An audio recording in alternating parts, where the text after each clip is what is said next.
Hey, you have tuned in to the Young Medic Show, a show that focuses on educating young people through deep discussions, focusing on varying health topics. Do like 10 plus. Alright, cool. The same area, or maybe the same colour, or ethnicity as them before. Yeah, so why even go into Hey, you're tuned in to the Young Medic Show, a show dedicated to educating young people about their health and well-being through deep discussions on varying health topics. My name is Josh. I'm going to be your moderator for this conversation. I'll be joined by two medics who are... Hi guys, my name is Divas and I'm a medical student from the University of Southampton. Hello guys, my name is Khalil and I'm a third year medical student from the University of Leeds. Okay, so today we've got a big topic. I say it all the time, but this one's a bit more serious. It's something that really needs to be addressed. It's something that affects a large portion of the population, I like to think, and it's just something that I think everybody should know about. So today we're going to be addressing systemic prejudices and gaps in medicine and in medical education. We've got a lot to cover. We're going to be covering what exactly is systemic prejudice in medicine and talk about the facts about it, and we've got other guests as well who will join us and give us more of an insight into her experiences as a medic student, but also into the health sector itself. So we won't be able to cover everything. It is a big topic. A lot of topics we cover on the show are quite grandiose, but there is more information about this topic in the description box below. Please check it out if you want more information and you want to do your own research. It's always good to do your own research, not just hear it from other people. So first off, we're going to start off with definitions, and I know that Killer and Divas have got that for us. Yeah. So first we're going to start off with the definition of systemic. So according to the Cambridge Dictionary, this is an adjective relating to or affecting the whole system. It's an adjective relating to or affecting the whole system, organisation, etc., rather than some parts of it. Yeah, and the definition of prejudice is that it's a noun which means of an unfair, unreasonable opinion or feeling, especially when formed of enough thought or knowledge. Okay, so with that, we're going to invite our guest so you can see her face, you can get to know a little bit, and she can give us those insights, those valuable experiences that we would know that you guys would love to hear about. So I would like to welcome Aura. Let's be a clap. Welcome, Aura. So when we're talking about systemic prejudice, we're talking about in regards to medicine. So there have been a lot of cases where people of colour have been treated in disparaging ways. According to Mothers and Babies Report, MBR Race, I don't even know the full thing myself, you're going to have to check that out yourself. Compared to white women, black women are 5 times more likely to die during childbirth, and Asian women are twice as likely to die from childbirth compared to white women. Like, I don't know about you guys, I know that doesn't sit right with me. I don't see why there should be a difference. I think it should just be all together. There should be equality within the races. But as we move on, also according to the report published in January 2020, as recent as it can be, Asian patients with dementia were 14% less likely to be prescribed beneficial anti-dementia drugs than white patients. That's another one. Again, in regards to healthcare professionals, doctors with English-sounding names were twice as likely to be shortlisted as a senior house officer, which is a non-consultant hospital doctor, for those roles than foreign-sounding names. This is according to a report published by 2 GPs, Inez Email, I'm not sure about the names, and Sam Everington. So, you guys, with hearing all that, what are your thoughts? What is going through your mind? I know what's going through my mind. Probably can't be saying on camera, but you know, I would like your opinions on that.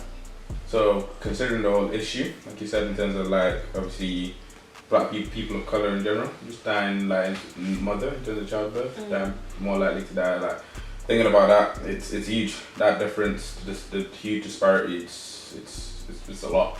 Yeah. And thinking about it, I feel like clearly definitely something needs to be done about that. Like we need to start thinking of ways to tackle this, and like we're the younger generation now, we're the one that's gonna, take this on, we're the future doctors that we hope, and other future medical students out there, we're the ones that are gonna have to try and make changes now, ask for changes and campaign and look towards finding solutions to these problems that we currently have in our healthcare system.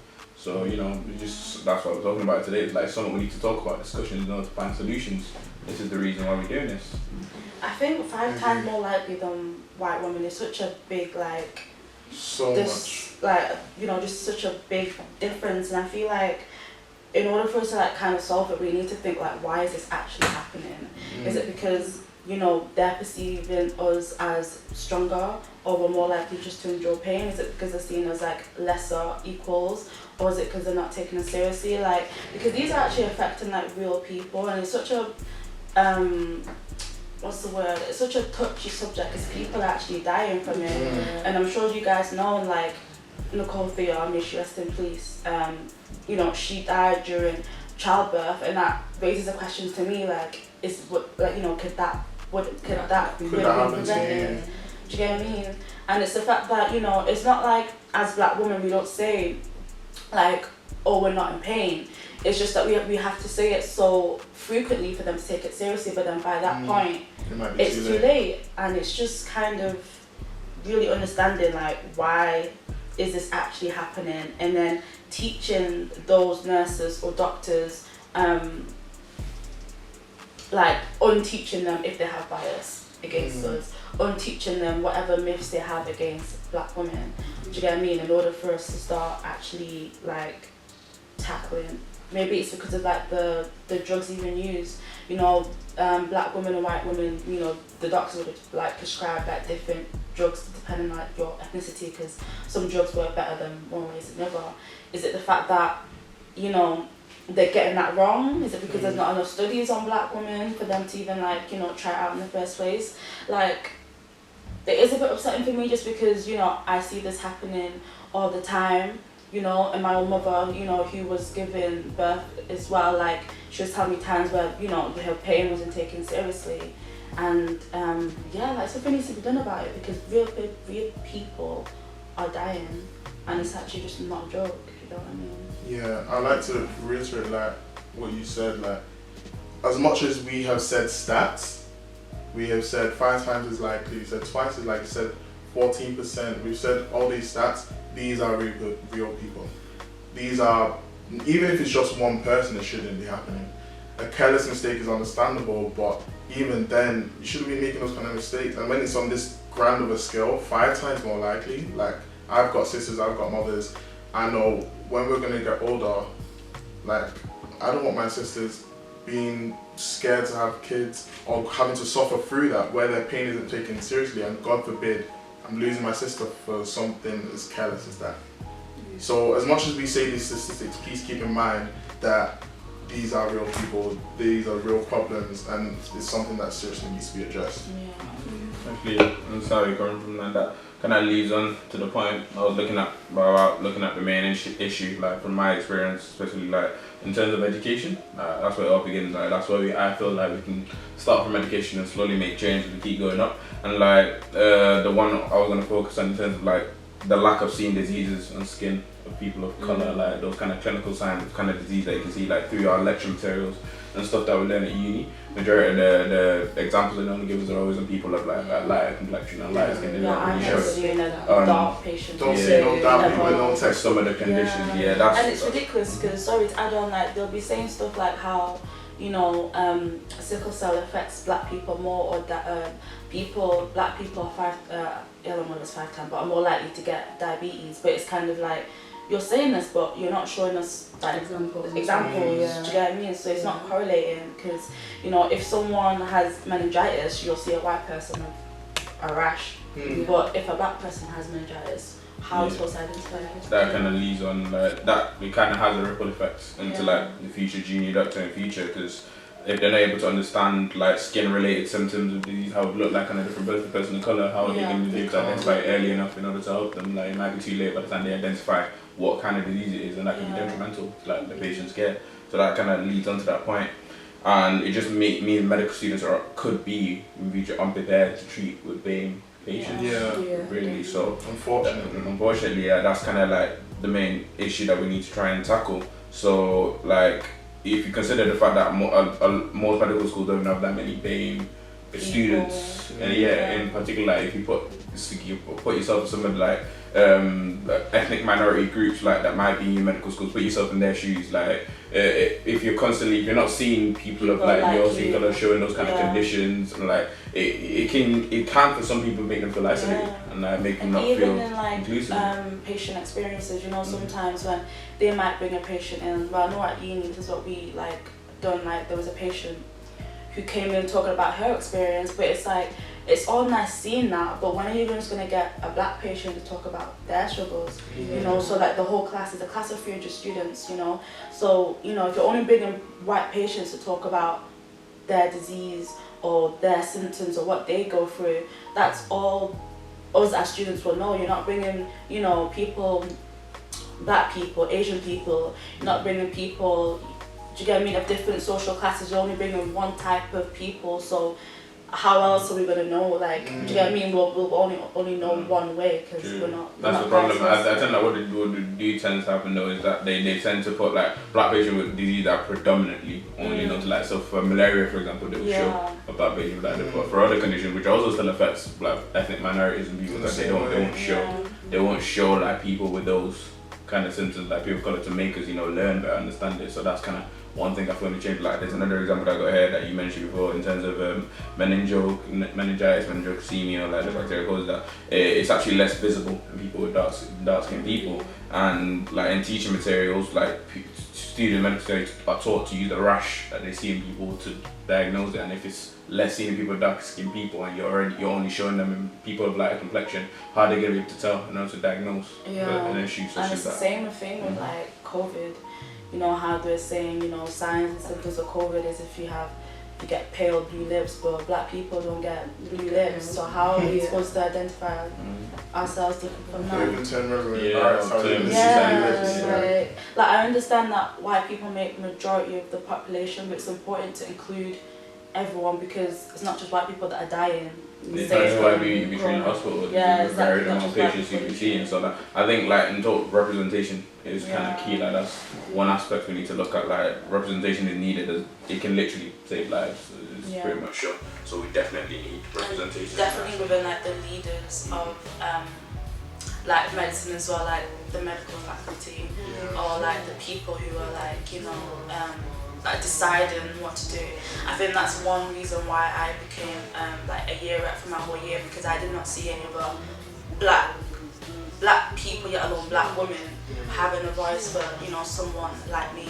So I feel like if someone's there like sitting with them whilst they're having these meetings, whilst they're trying to change the curriculum, if you have that person like of like say black or whatever, then that's a way of like changing it as well, because they actually get an opinion from someone who's been through it or who's going through it. And like you said, with like the representation thing, I feel like it's important to always have like lecturers or leads that are also representing like black or people of colour, because I've noticed like with my experience like at uni, most of our lecturers and leads are like white and male, and it's good to see like it will also help like students to be motivated as well to see like like seeing lecturers like that look like them, and then they'll think like I can actually do this, and like if I'm in that position then I can actually do stuff like that.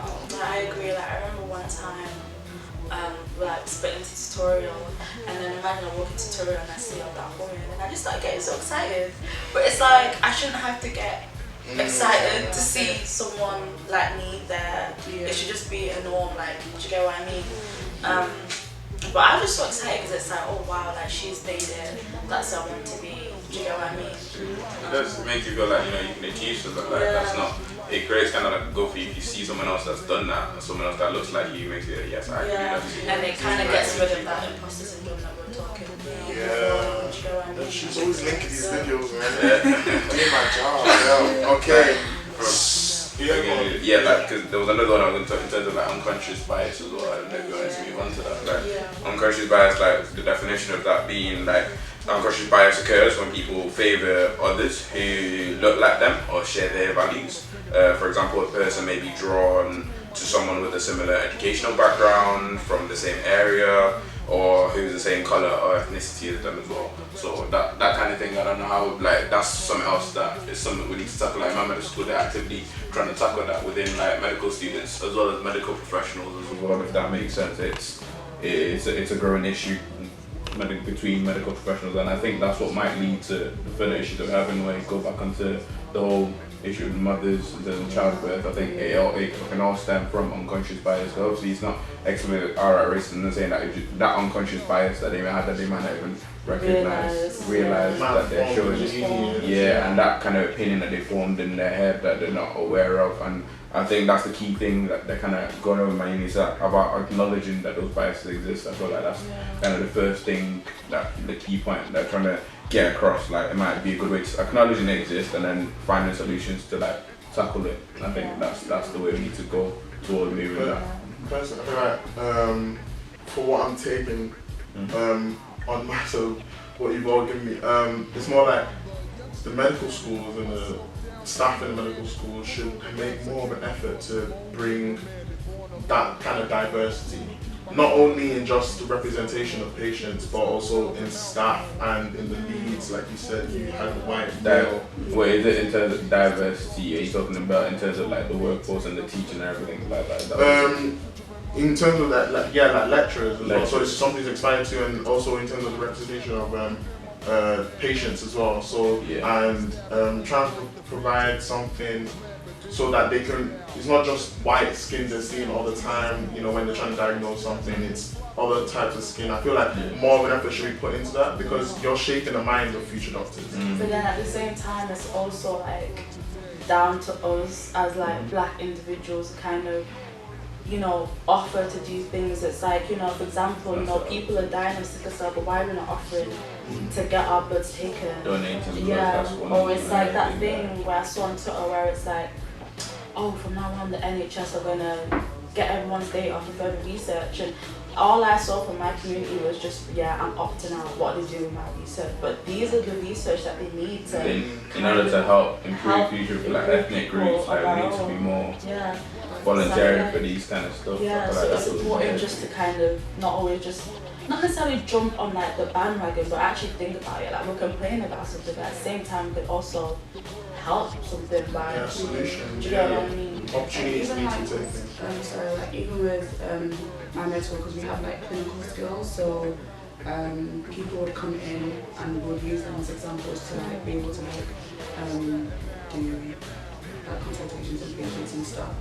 But like the people that normally come in are always like white people, and I'm like, well, they volunteer themselves. So if we're complaining that we're not seeing enough people of colour, or black people or Asians, then we should also be willing to like volunteer ourselves as well for those kind of things, so that, you know, we're prepared whenever like they see that. Don't just ask for change, be the change. Basically.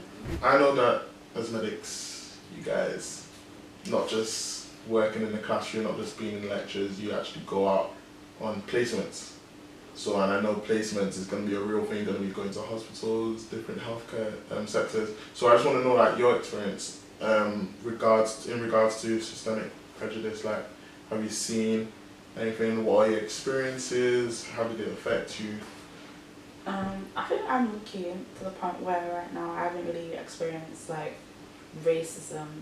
not racism, but prejudice, like against me, not racism, against me or anything. But obviously from like the other years, like, because they kind of like look out for younger years, they kind of tell me of their experiences where, you know, sometimes they would go on ward and a patient would be, I don't want your hands touching me, or I don't want you to like help me, or stuff like that. And it's just really sad when you hear about it, because at the end of the day, like, our duties as doctors is to serve others. Like, we wouldn't be doing it if we genuinely didn't want to help other patients. And it's just sad that this is how the receiving end can sometimes be. But again, like at the same time, like you have to think, you know, why did the patients feel like that? I don't know, like the way they were brought up, I don't know. But it's definitely something that I feel like we shouldn't accept it, because I think it's wrong, obviously, but at the same time, like organizations should do something where, you know, if a doctor has experience of like abuse or discrimination from patients and they have somewhere to go to talk about their experience, somewhere to go and just share their story, so it's heard, and from that maybe action should be taken. Because it is demotivating. Yeah, it is demotivating, especially because 5 years, guys, like, this is an easy degree. Like, 5 years to be told, don't touch me. Yeah, honestly. Wow. So yeah, that's what I think about it. Do you guys have any experiences? I don't have any personal experiences per se, because I'm only in first year, but I do have like family members that work in NHS. One of them's a nurse, and normally I'd hear like complaints after like she'd come back home from work and stuff and say like, oh, they're bullying me, or they're like ganging up on me and stuff, especially like during this like COVID-19 with that statistic that came out that BAME workers were more likely to die of COVID-19, and yeah, my family member was just explaining to me how like they would try and get them to work with COVID patients, but they won't give them the necessary like PPE for like protection. That's basically murder, right? Yeah. That's how I see it. No, I can also remember like there were times when she would tell me when she first started working as a nurse that they were like blatantly racist, like calling black patients monkeys, and it would be nurses saying it about maybe patients and to other nurses as well. So yeah, it's not a nice working environment, it can cause stress and stuff, but yeah, I feel like they need to do more in terms of protecting their nurses and patients. Like start introducing like fines or something, or like suspend their license, or just get action taken, because I feel like right now we're just not taking this seriously. I don't know, I feel like it's ridiculous, like at this point, like it shouldn't even be like a possibility to think of like, oh, I can say this and get away with it. Come on, like, yeah. This is someone who's put their not only their trust, their health in your hands, their life in your hands, and you're talking about this person like that. Especially when they've done nothing to you as well. Like, it doesn't make sense, you know. But then, like I said, it all stems down from just like lack of education. I mean, it all starts from the education and the educating. That's the key way to make a change to things. I do believe it's just starting off from the get-go. That's what I'm saying. It starts off from like the medical education or the nursing education, and like the get-go and the way we're educated and making a change to the system itself, and that can hopefully then have a ripple-on effect and affect all the way down. Like I said, we're the future. I know a lot of people always say that a lot, but like we're the ones that need to make that change. So if we can, educate ourselves better and, educate our peers around us better and help to make change the way this system is educating us to be future medical professionals, that can then, have an effect in the future, make changes in the future. It just stands from the get-go. In my opinion, how I'm seeing it is there's like maybe different sides to this systemic prejudice kind of thing, where there's a side where like it's education, and it's like ignorance because they didn't know, they weren't shown ways to diagnose BAME people. They weren't there wasn't representation, so it was like it developed a kind of mindset in their head that it's really white people that are going to be working on wards, and so that would lead to unfortunate accidents and mistakes made in treating and diagnosing BAME people. But on the other side, there is like that side, you're blatantly calling people monkeys, and that means you will blatantly not give them the best care you can, and because you didn't give them the best care you can, they die. There's two different, that's just great. I don't know how education really is going to fix that. I get what you mean. in your core, yeah, raised how you were raised, that you were raised, but you were educated, you learned that, like you were educating, thought that, like you just shown that way, like that's why I believe it all still stems from education. And maybe just stricter application process. No, you could do all that. You won't know who's really racist. That's the point. I believe you can do all of that. You can change the system. You can change the laws. So then how do you fix that? No, you can. That's the point. You can change the laws. You can change the system. You can do all of that. But if in your mind, if in whoever's person's mind, this is how they believe and this is how they see a certain person, that will never change. You can change the laws as many times as you want. You just need. It's all stems from how they educate and what they learn and what they need to unlearn and what they need to learn. By the time you get to university, by the time we graduate, these are people. Do you not think they would have formed that kind of mentality? If they form that kind of mentality, you can always unlearn stuff the same way you can learn stuff. It's just the kind of attitudes. Then it's like and whether beliefs. they're willing to. That's another case scenario in general. But believing you can just change the law, like this is my personal, just believing you can change the law or change the system or change the way things work. If that person still, or the people, if they still genuinely believe this is the way they're gonna see that person, that will never. Then they shouldn't have them as healthcare professionals. Well, you won't know. That's the thing. But then if someone reports it more time, you should kick them off. they should like have fines, or they should have. Do you know what I mean? Bigger consequences. I get you. With reporting, you can see like the nurse community as I don't know how to explain it. Maybe the police community, like they're tight knit. Do you know what I mean? And I've heard stories in America, or sometimes even here, like they'll try and report, but nothing really gets done. And if they keep pushing, they see it as like they're trying to tap your partner, you don't like your partner, blah blah, and they'll kick you off because you're not for the police. Do you know what I mean? So the same way you could apply it to nurses, you'd be like, oh, she said this, she said that, and you know, nurses, they like to gossip. Not trying to be, but they like to gossip. They're going to be taking care of patients. They want someone to talk to. They like to gossip. Yeah. So it's going to be going around that, oh, she's coming for him, blah, blah, blah, blah.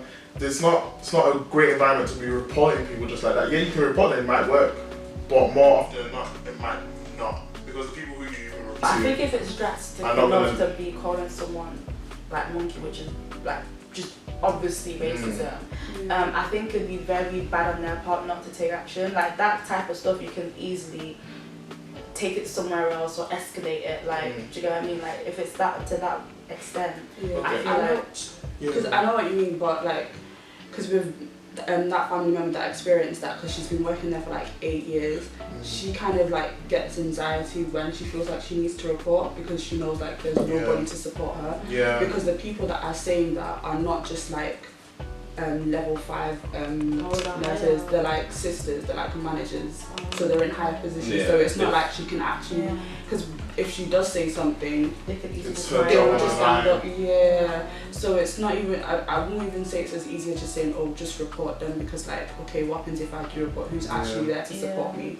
And true. And then like moving on to that, like who's there to support you, I think there's other stuff like, so that there's already a black and minority ethnic network, which is like a membership scheme open to NHS England staff from BME heritage and those with a positive interest in driving forward race equality within NHS England as an individual employer. So, they are slowly, beginning to introduce some changes in order to tackle the current issue that we're facing. But yet again, I believe it stems from education, educating people better, so like learning stuff and unlearning some stuff as well. That obviously, and training, very beneficial as well. Like when like you all have like trainings, like make it part of the training program where you learn about like being people. Do you know what I mean, like signs, symptoms, or just like how like their background. Just so you can have a better understanding. Because if they don't know, then what can they do? So like, even added on to that as well, like obviously other steps that have also been made by the medical student at St George University in the second year, Malone, who's also created that clinical book. The clinical book, Mind the Gap, that kind of like obviously looking at the clinical signs in brown and black skin. So if they tackled that, he found out growing the issue that it was, and he found a solution in order to fix that, which is really good. That there's that one there, and there's also like different other ways you can introduce it in terms of education as well. I don't know the way they do it in other medical schools, but in Leeds we kind of have like these ideal sessions where we all kind of come in groups or we're also able to talk. Like it gives us a chance to like that main issue. That's why I even learned about the whole unconscious bias, because we kind of went over that. So we're able to kind of like talk about or figure out unconscious biases that we might have that we might not know we have, unless you actually go through it and think about it yourself. Like any kind of like it can be there's any little thing never related to medicine, just in general. Like there's sometimes like I can give an example. Something might think, oh, a woman can't drive, and that can be an unconscious bias in the head. But they might not know. Like if you see a woman on the road, they might think,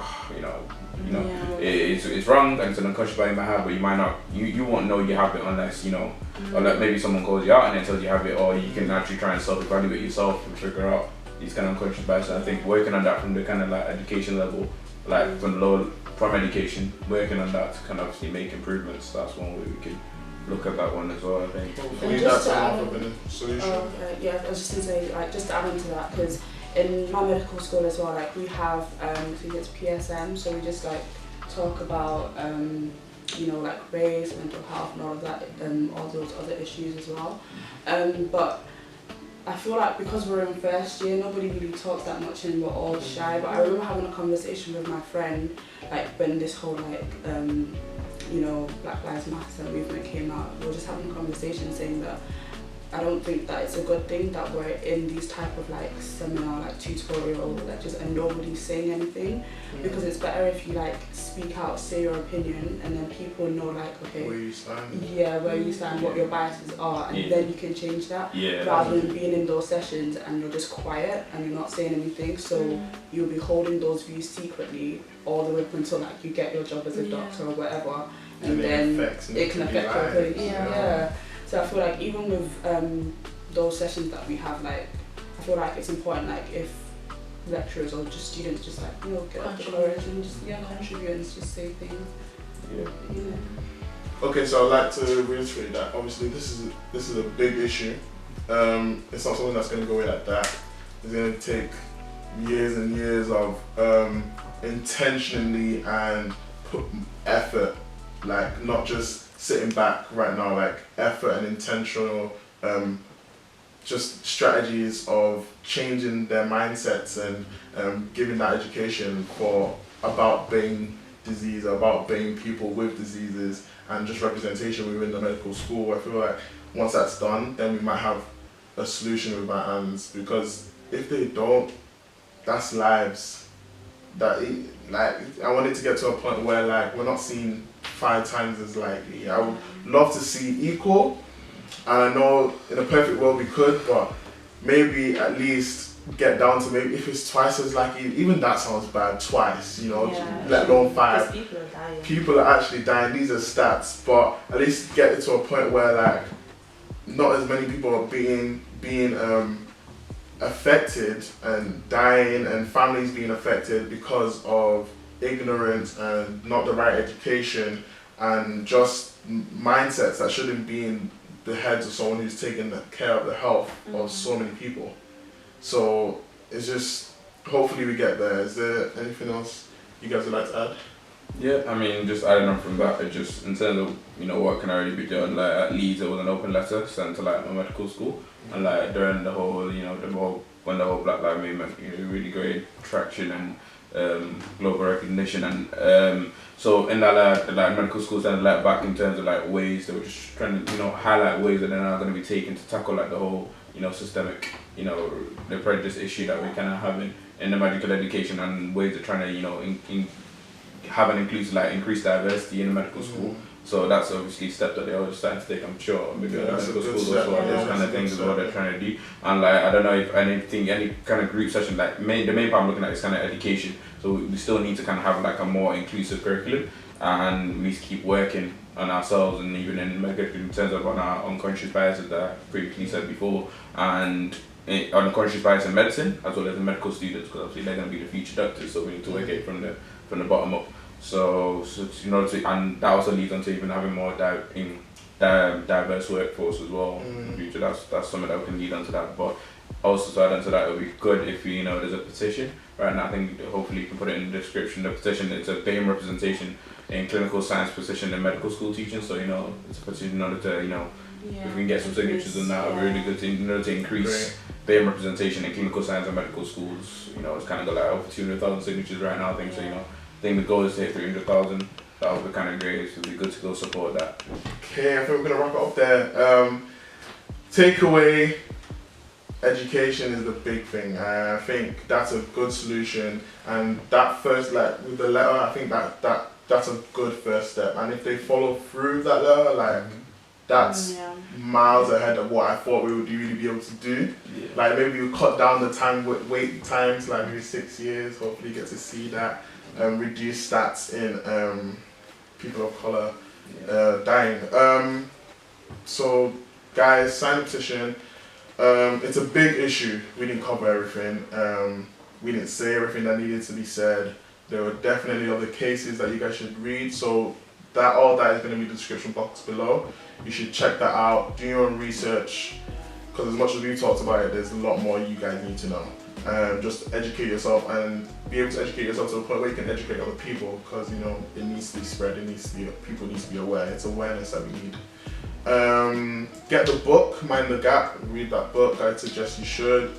Covering the clinical signs on brown and black skin. It's a great book regarding this topic. If you want more, you can read that book. And thanks for watching, and we would love more feedback. You know, we're still growing. More feedback, so we can make this content even better for you guys and hear what you have to say. Just give us tips. Maybe you're already a big YouTuber and you want to help us out. If you want to sponsor us, please. Hands out a crumb. So thank you so much for watching. Like, comment and subscribe. The subscribe button's right there. Everybody's socials will be down below. Thank you, Ore. You've been a great guest. Very insightful stuff that you've given us. Thank you, we appreciate it. And thank you to our medics, as always, giving us the right information, doing their research. They do a lot for you guys, so just thanks for them.